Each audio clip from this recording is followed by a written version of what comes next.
tuning in on Eswatini TV on another insightful episode of Dream It, Achieve It. They say that fashion has taken over social media and the general way in which people like to look. So from your hairstyle to your makeup and finally to the drip speaks volumes these days. And with me today I have Eswatini. She's a fashion designer, the managing director of Infinity Designers Couture. We're here to find out a bit more about her background and what inspired her to be a fashion designer. Let's get to it.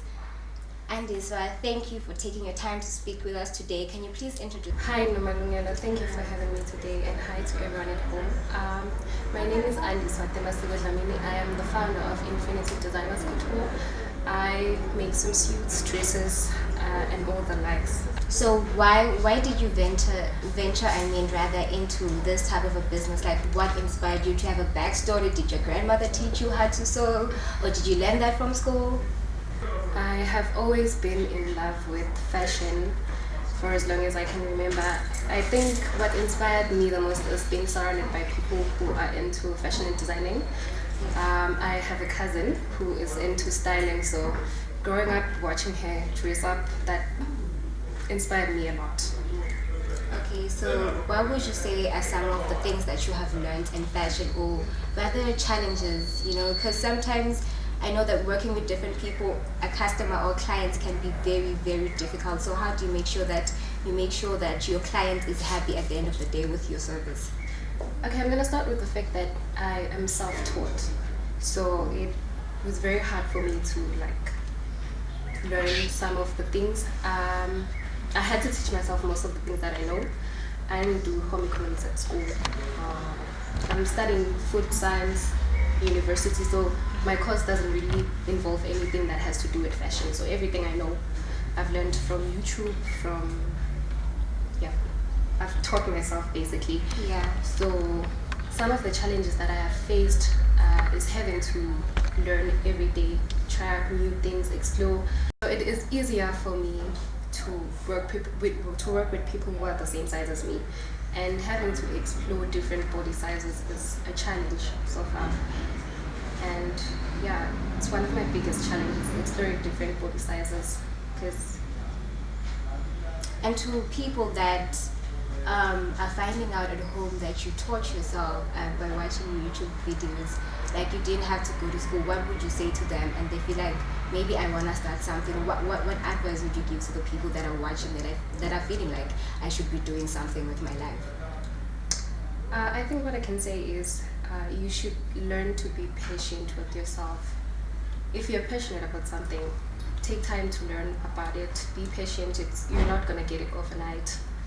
So another question that I wanted to ask was just basically to find out how you've been able to maneuver around the fact that, when you're a young person and you're starting a business, it is usually difficult because there's the issue of seed capital and coming up with, ideas, and you need money in order to be able to sustain a business. So how have you worked around that? Because I know that you're a student, it seems like you're employed. So how have you been able to make sure that you make as much money as you spend? I think one of my many blessings is having supportive parents. And I've been able to, in that way, I've been able to save money from my allowance. So yeah, that has helped out a lot, and I've been able to buy almost all the equipment that I need. Oh, wonderful. And perhaps can you just give us an insight of how social media has helped your business grow? Because I knew about you from social media because I was seeing all the amazing work that you do. So how would you say social media has put you at an advantage of being well known out there and people being aware of your services? Okay, so I mostly started with Instagram, and I had a personal account and I changed it to a business account, and people already knew who I was, and I had to sacrifice my personal account for my business. In that way, I was able to gain more traction from people because they already knew who I was. Yeah. So would you say that it has put you at an advantage of people being able to see your products online? I could say that. I would say that. Okay, perfect. There you have it, ladies and gentlemen. That was Eswatini, the managing director of Infinity Designers Couture. And just to give the people at home insight that you can have a skill and learn it through YouTube. There's nothing that you can't do if you put your mind to it. Right now, we'll take a look at how the fashion show went, because we attended a fashion show as a Dream It Achieve It team at Malandelas, and we are part of the experience.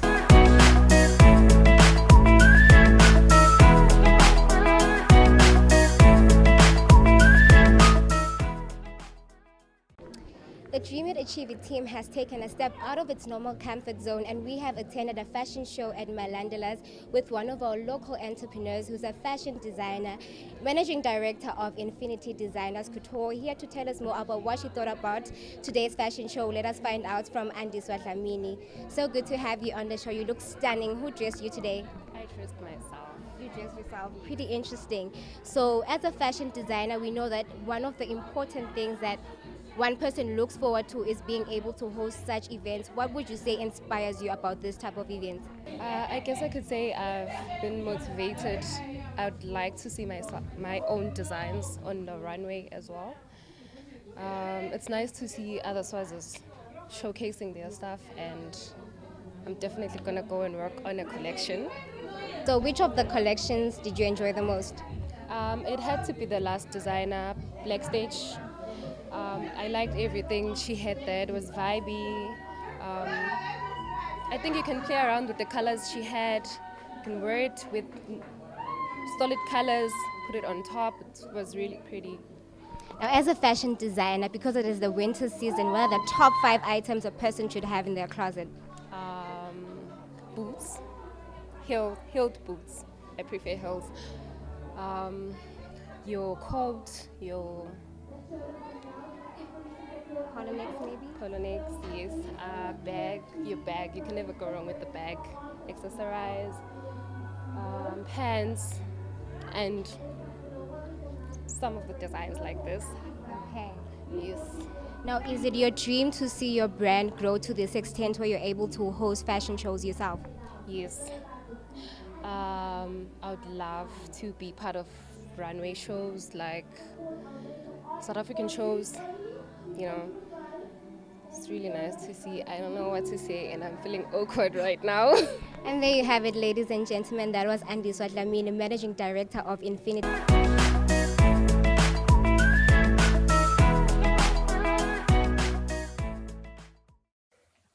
My name is Sanile Makanya, the director and founder of Makanya Universe.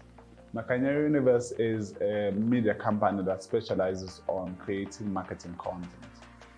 Makanya Universe has evolved over the years, moving from creating short films and DVDs into a space where we start to make marketing content for companies.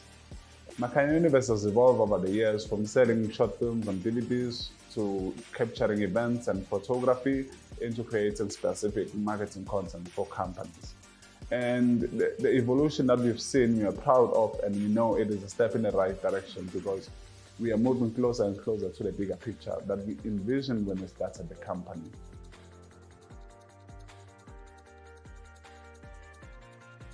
We have evolved even with the staff that we work with. We started as a one-man band, and now we've evolved into working with a number of people, plus or minus 10, depending on the size of the project.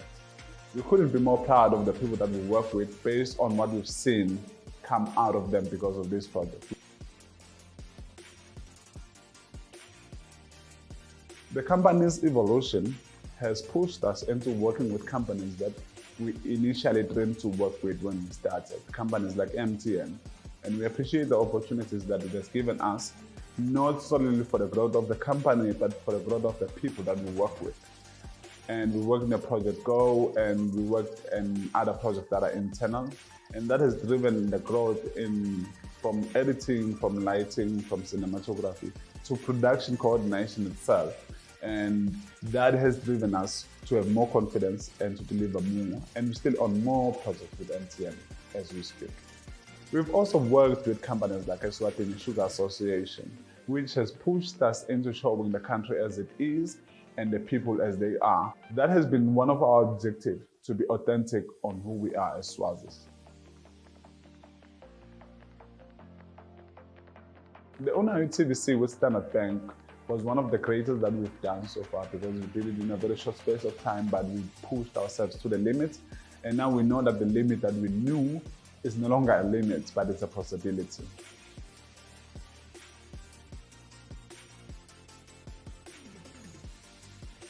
The company right now, as we speak, has its offices in Babane Teliwe Street, Igley House, office number 10. And we are so proud of where we grow to, starting from my mother's sitting room into the office that we're working in right now.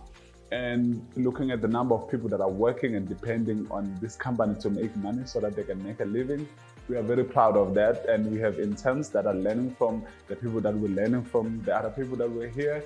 And so that is where we are, and where we're going to is even bigger. I can't say where we would be in the next 5 years, because I never thought we'd be here today.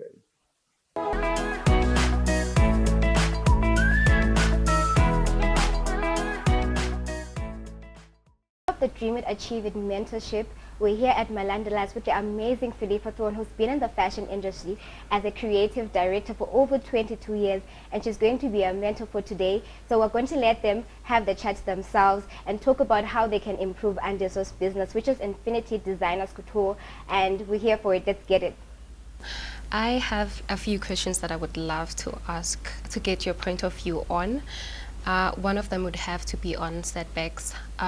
One of the challenges that I have faced is having to deal with the customer that is not happy with their product. And most of the time I ask for them to bring it back so I can fix it for them and return it. So what are some of the setbacks that you have experienced, and how do you deal with them? Well, I can say we've definitely all had customers returning product, and I think, you know, however hard you try on your quality, you know, that's always going to happen. So I think for me, with any setbacks, it's more how you deal with them, because I think successful people, they're not successful because they never made mistakes. It's more how they handled the mistakes they made. So I think once you have a setback, sometimes it feels tough, but it's about getting up in the morning, you know, apologizing to the customer, making the best solution that you can. I really find building relationships helps a lot, and you know, once you get to know your customer and talk to them and explain what's happened and explain that you're going to do the best to resolve it. So those are the kind of tips I can give you on that. Okay, thank you for that.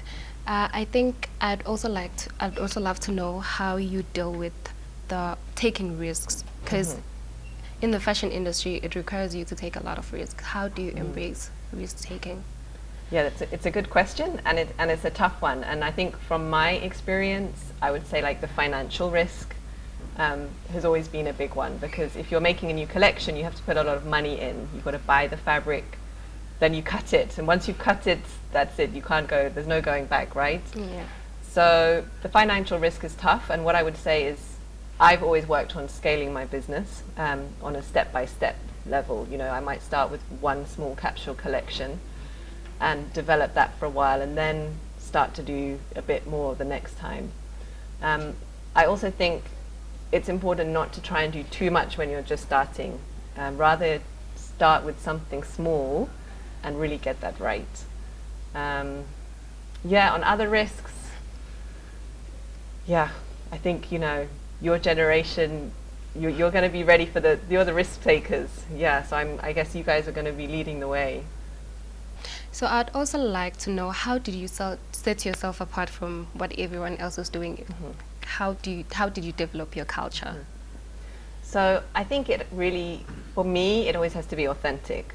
So when it really comes from you, and you get a lot of people who'll influence you and say, oh, why don't you make this, or why don't you do dresses, but at the end of the day, you have to try and stay strong to what your original vision was. Because there's so many options that we can take, right? But if we do something we believe in and it means something to us, then most of the time we're going to do it better than someone else. And someone can't imitate you, right? You're an original, you know, beautiful woman. So when you do something that's about you, then that's going to set you apart automatically. So when you're a solopreneur, how do you pace yourself, and how do you manage running everything on your own? Yeah, it's not an easy task, because when you're a solo entrepreneur, you're basically doing everything. Your production, design, marketing, sales, finance, so it is a lot. I think the best advice I can give is to have a plan. And what I like to do is every year, I just have a habit in January because it's a new year. I really look at my business. How did I do last year? And what do I need to improve on? And then I write myself some goals. And then I can come back to them, because sometimes you get caught up in things. Maybe you're studying, you've got exams, things happen in life, but then at least every month you can come back. At the beginning of the year, I set myself these goals. And even if some of those goals seem big, what's important is to break them down into steps. So you can say, well, I can do this step today towards my goal. So each day, if you just do one step, then you get to the end of the year, and once you look back, you're like, oh wow, I actually got a lot done. Okay, so thank you so much for taking your time. I feel like I've really learned a lot today. Well, beautiful viewers, it has been so uplifting getting to know Anders's story and getting to see the conversation that they had heart to heart, hoping that you'll be able to utilize this in growing her business. Don't forget to check out her Instagram page, Infinity Designers Couture, and don't forget to come swing by here at Malandela's in order to address, buy for your sisters or buy for your entire family. There's so much that you have to buy here at. Be sure to support local, because local is lekker. Don't forget to watch Dream It, Achieve It every Saturday at 10 until